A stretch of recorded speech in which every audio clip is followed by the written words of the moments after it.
Hello students, welcome to वायु learning. आज की क्लास में हम पढ़ने जा रहे हैं स्ट्रक्चर ऑफ प्रोटीन। तो हम चार तरह के प्रोटीन के स्ट्रक्चर जो है देखते हैं, जिसमें हमारे पास जो पहला स्ट्रक्चर आता है जो बहुत इजी है, उसमें कौन सा आता है? वो प्राइमरी स्ट्रक्चर। प्राइमरी स्ट्रक्चर का मतलब क्या हुआ कि यहाँ पर जो अमीनो एसिड है उनका लीनियर अरेंजमेंट है, यानी एक चेन बोल सकते हैं अमीनो एसिड की बन रही है। ठीक है।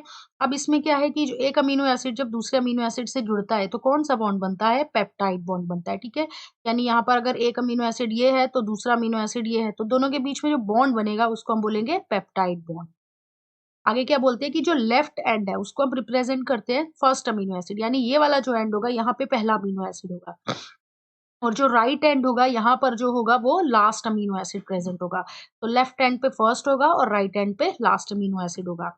जो फर्स्ट अमीनो एसिड होता है जहाँ पे, उसको हम पहचानेंगे कैसे? एन टर्मिनल अमीनो एसिड बोलते हैं उसको, हम एन टर्मिनल एंड बोलेंगे। ठीक है। यानी एन टर्मिनल एंड से हमें पता लग रहा है यहाँ पे फर्स्ट अमीनो एसिड है, और जो लास्ट अमीनो एसिड होता है उसको हम रिप्रेजेंट करते हैं C terminal amino acid, C terminal end से। तो एन सी फॉर्म में जो होता है वो प्रेजेंट होगा। एन सी यानी एन से फर्स्ट अमीनो एसिड यहाँ से शुरू हो रहा है और सी पे आकर जो है वो लास्ट अमीनो एसिड जो है वो खत्म हो रहा है। ठीक है।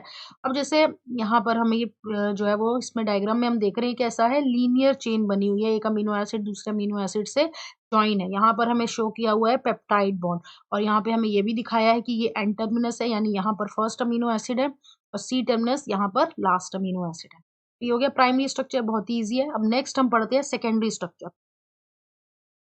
सेकेंडरी स्ट्रक्चर की देखो बात करते हैं, तो सेकेंडरी स्ट्रक्चर कैसे अराइज होता है? यहाँ पर क्या होती हैं? इंटरेक्शंस होती हैं नेबरिंग और नियर बाय अमीनो एसिड्स के। मतलब क्या हो रहा है, जो आपस में नेबरिंग और नियर बाय अमीनो एसिड जितने भी होंगे इनके बीच में हाइड्रोजन बॉन्डिंग शुरू होगी, जिससे क्या होगा, जो पॉलीपेप्टाइड की चेन है वो फोल्ड करना लग जाएगी, थ्री डायमेंशनल स्ट्रक्चर बना देगी। ठीक है। तो हम यहाँ पर दो तरह से देखेंगे ये फोल्ड जब होगी। एक अल्फा हेलिक्स बनेगा, यहाँ पर क्या होगा, जब हाइड्रोजन बॉन्डिंग होगी तो जो पॉलीपेप्टाइड की चेन है वो कैसी कॉइल्ड होगी? स्पाइरली कॉइल्ड होगी, राइट हैंडेड मैनर में, यानी कुछ इस तरह से राइट हैंडेड फैशन में स्पाइरल कॉइलिंग जो होगी, तो ये बनाएगी अल्फा हेलिक्स स्ट्रक्चर। बीच बीच में यहाँ पे क्या देखने को मिलेंगे हमें? Hydrogen bond. उसके थ्रू जो है ये अल्फा हेलिक्स स्ट्रक्चर स्टेबलाइज हो जाएगा। नेक्स्ट जो है, इसमें देखो यहाँ पर डायग्राम दिया है, यहाँ पर क्या बता रहे हैं, इस तरह से हम देख रहे हैं राइट हैंडेड फैशन में कॉइलिंग है और यहाँ पे बीच बीच में हाइड्रोजन बॉन्डिंग, तो हम क्या बोलते हैं? अल्फा हेलिक्स स्ट्रक्चर जो है ये बन जाता है। नेक्स्ट हम बोल रहे हैं यहाँ पर beta pleated sheet. Beta pleated sheet, और इसको हम बीटा शीट बोलते हैं। यहाँ पर क्या होता है, दो या दो से ज्यादा पॉलीपेप्टाइड की चेन आपस में जुड़ रही है हाइड्रोजन बॉन्ड के थ्रू। यानी यहाँ पर हम क्या देख रहे हैं, यहाँ पे हाइड्रोजन बॉन्डिंग हो रही है, यहाँ पे हाइड्रोजन बॉन्डिंग हो रही है।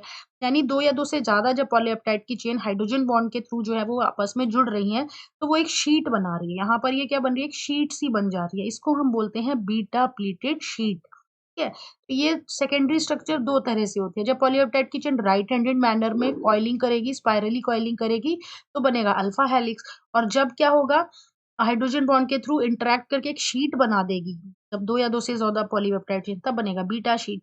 ये दो तरह के स्ट्रक्चर्स होते हैं सेकेंडरी में। अब हम बात करते हैं टर्शरी। अब सेकेंडरी से क्या होगा? टर्शरी बनेगा। टर्शरी स्ट्रक्चर की बात करें तो टर्शरी स्ट्रक्चर में क्या होगा, यहाँ पर जो प्रोटीन की चेन होगी वो इस तरह से फोल्ड होगी कि एक क्या बन जाएगा? Woollen ball. मतलब हम कह सकते हैं कि जो सेकेंडरी स्ट्रक्चर था उसमें क्या हुआ, प्रोटीन की जो चेन्स थी उसमें आपस में वो प्रोटीन की चेन्स बाइंड होने लग गई। ठीक है। वो प्रोटीन्स की चेन जो है वो फोल्ड होने लग गई। ठीक है। तो पूरा जो है वो एक थ्री डायमेंशनल शेप आ गया। ठीक है। थ्री डायमेंशनल व्यू जो है वो हमें देखने को मिलेगा, और क्या हो जाएगा, एक होलो वुलन बॉल की तरह, जैसे ऊन का गोला होता है, कुछ इस तरह का स्ट्रक्चर जो है वो हमें देखने को मिलेगा, जिसमें बहुत सारी जो एक्टिव साइट्स होंगी प्रोटीन की वो एक्सपोज हो जाएंगी। ठीक है। तो इस तरह का इसमें क्या होगा, यहाँ पर हमने शीट देखी तो शीट भी बाइंड कर गई, अल्फा हेलिक्स स्ट्रक्चर भी बाइंड गया, तो पूरा इस तरह का कुछ स्ट्रक्चर जो है वो वुलन बॉल की तरह दिख गया, और यहाँ पर एक्टिव साइट्स जो होंगी प्रोटीन की वो एक्सपोज हो जाएंगी।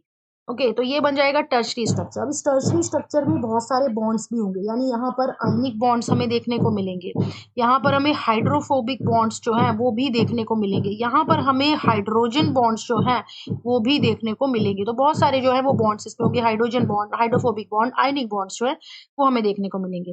टर्शरी स्ट्रक्चर जो होता है वो बहुत सारी बायोलॉजिकल एक्टिविटीज जो होती है प्रोटीन की उनके लिए जरूरी होता है। अब यहाँ पर हम कह रहे हैं कि जो टर्शरी स्ट्रक्चर है वो कैसा है, एक हॉलन वुलन बॉल की तरह जो है वो हमें देखने को मिल रहा है, मतलब हम कह सकते हैं एक ऊन का गोले की तरह है।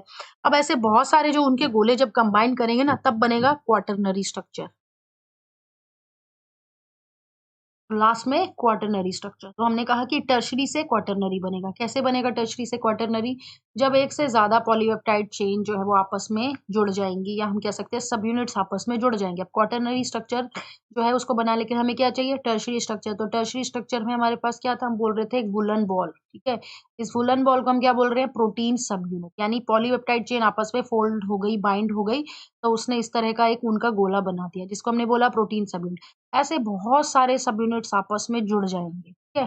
तब बन जाएगा क्या? क्वाटरनरी स्ट्रक्चर बन जाएगा, ठीक है? तो इसी को हम क्वाटरनरी स्ट्रक्चर बोलेंगे। यहाँ पर हमें बोल रहा है कि manner in which individual folded polypeptide और subunits are arranged with respect to each other, को हम बोलेंगे quaternary structure of a protein.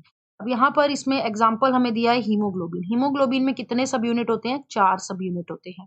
यानी इस तरह के 4 स्ट्रक्चर्स आपस में जुड़कर जो है वो हीमोग्लोबिन बनाते हैं। इसमें 2 जो होते हैं वो अल्फा टाइप के होते हैं और 2 जो होते हैं वो बीटा टाइप के होते हैं। तो 2 बीटा और 2 अल्फा मिलकर बनाते हैं हीमोग्लोबिन का स्ट्रक्चर। तो इस तरह का 2 अल्फा और 2 बीटा, एक ये, एक ये, एक ये, ऐसे 4 सब यूनिट जो है वो हीमोग्लोबिन में प्रेजेंट होके बना देंगे क्वाटरनरी स्ट्रक्चर। ये हमने आज देखे कि 4 तरह के प्रोटीन के स्ट्रक्चर्स होते हैं, primary, secondary, tertiary and quaternary. सब एक दूसरे से बन रहे हैं, प्राइमरी से सेकेंडरी, सेकेंडरी से टर्शियरी, टर्शियरी से क्वाटरनरी।